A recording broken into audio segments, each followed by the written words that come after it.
Good morning, everyone. How are you this morning? Welcome back to another video. I hope you all are starting out with a thankful Thursday. Let's be thankful that we woke up this morning and the Lord started us on our way. I hope you all had a wonderful Wednesday.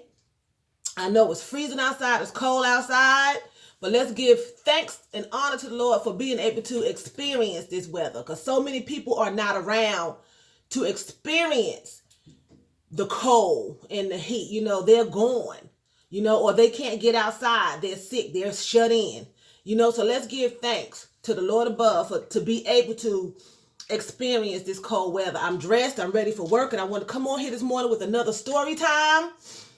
And it's crazy. It's what I went through. I was a child. I was probably about 9. And it affected me, but it didn't affect me directly. But I still think about it. So me and 2 of my friends, I was spending the night with them.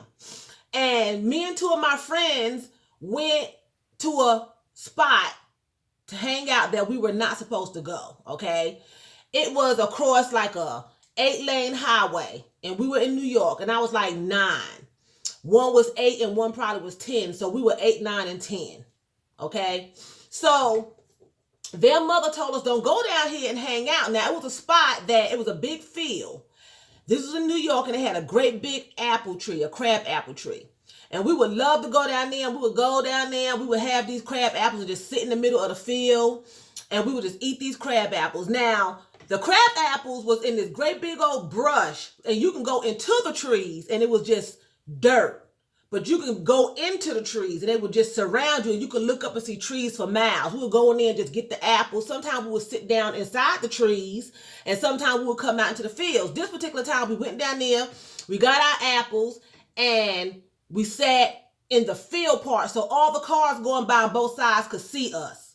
Once you go into the trees, nobody could see you. So you disappeared from the world once you went into these 4 or 5 big, humongous, 1,000-year-old trees. So we sat outside in the sun, eating our stolen crab apples because their mother told us not to go down there, and we skipped on down there. So one of my friends, the little 8-year-old, she kept going inside the trees. She got up, she went in the trees, and when she came back out of the trees, she had money. She had like maybe 25 cents. Back then in the 70s, candy didn't cost much. You can get 25 pieces of candy for 25 cents, a penny a piece. So she came back out the trees. Look what I found. Look what I found. We was like, oh, you got money. And she was like, 25 cents. I found 25 cents. So we're going to buy some candy and stuff like that. She put the money down, on her little jacket and sat down with us. But I noticed that she kept looking at the trees, Next thing I know, she gets up, she goes back in the trees. She comes back out, now she got like 50 cents. Okay? I found another quarter, y'all. I found another quarter. So we was like, where you find this money at? You know what I'm saying? She was like, it's in the trees. It's in the trees. So we was like, okay, so we still sitting there eating apples, we looking at her. Now, me and her sister looking at each other like, she finding money in the trees? It's like, but for some reason, we didn't get up and go into the trees, okay? We just sat there eating our little apples and talking and playing or whatever. She goes back into the tree, okay? She comes back, now she got 75 cents. So every time she go in, she's getting a quarter. It's like, okay, every time you go into these trees, you come out with a quarter. So we little, but we start thinking, okay, now wait a minute, something ain't right. So we still sitting there. Her sister says, the older sister, 10, what you doing? Why you keep going into those trees? Nothing. I'm not doing nothing. I'm just finding money. For some reason, I think she said, I can't remember, don't quote me, but I think she said, y'all can come on, I'm going to show you, but we never went. She goes back, but the last time she goes into the trees, she comes out, she got a $5 bill. A $5 bill, a whole $5 bill, okay? She come out, she was like, I found $5. We was like, what the hell is going on? I turned, It was a light-skinned guy in the trees. He had to be about 16 or 17 years old. He was peeking through the freaking trees. So we almost got molested. I know for a fact that every time she went into those trees, he was touching her and he was paying her. So the first time she went in there for 25 cents, it probably was a little old pinch. The second time she went in there and found 50 cents, it was probably a little rub. The 75 cents might have been a lick or a kiss. The $5, that was a big boy. That was a big boy. And I think she supposed to be coming back out to recruit us for $5 because he was like this through the trees. And I looked. We was like, ah! We started screaming. We was like, what the hell? And he took off. And we started running. We could have got mowed down. I'm telling you, it was like an 8-lane highway on both sides. We just started running. I don't remember stopping for no cars. I don't remember stopping for nothing. We made it back across the street to the block that they lived on. We made it back safe and sound. We could have got mowed over. The traffic didn't stop on them on that highway. We were in the middle of the highway. The trees was in the middle of a highway. On each side, it was cars coming from the airport and going to the airport. It was nonstop. We ran. We got back across the street on that corner. We was like, what the crap was you doing? Nothing. I found it. She ran with us, but that sucker was doing something to her. We was almost molested. We could have been killed. I mean, suppose we had been in the trees. We never would have came back out. Nobody from the highway could see us. You know, that's what happens when you're not obedient.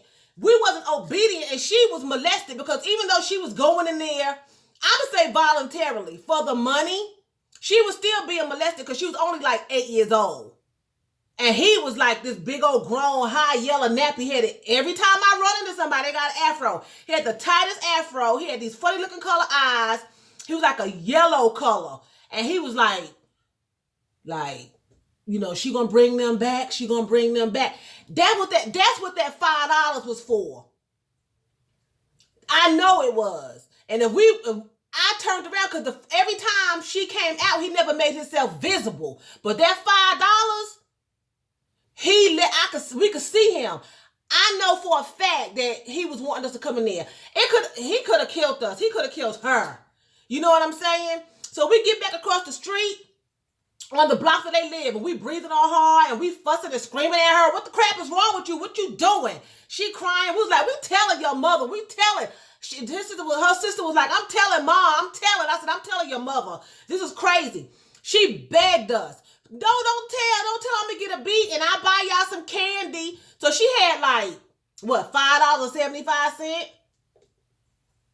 We went into the store. It was a corner store. That's what we ran to.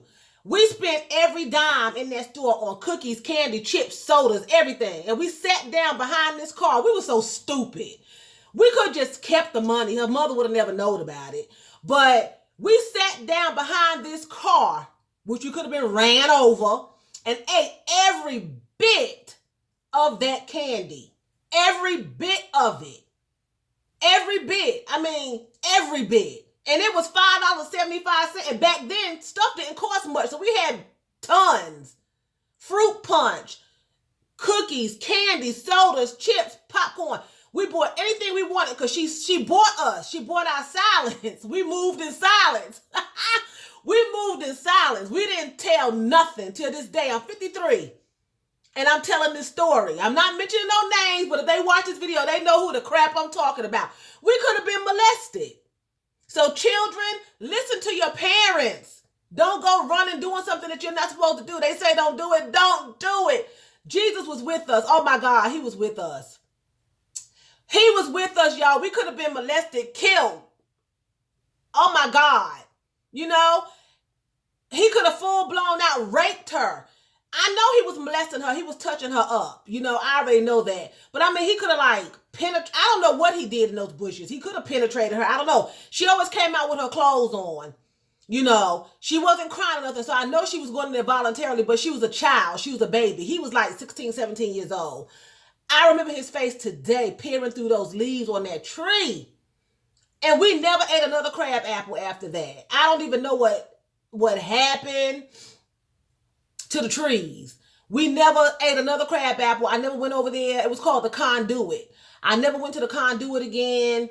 You know, we kept that secret, you know, and we growed up and we live in our lives, but it's just crazy. It is so freaking crazy what you do and your parents don't know, but the Lord be having his eye on you. He be watching. He be freaking watching you. You know, so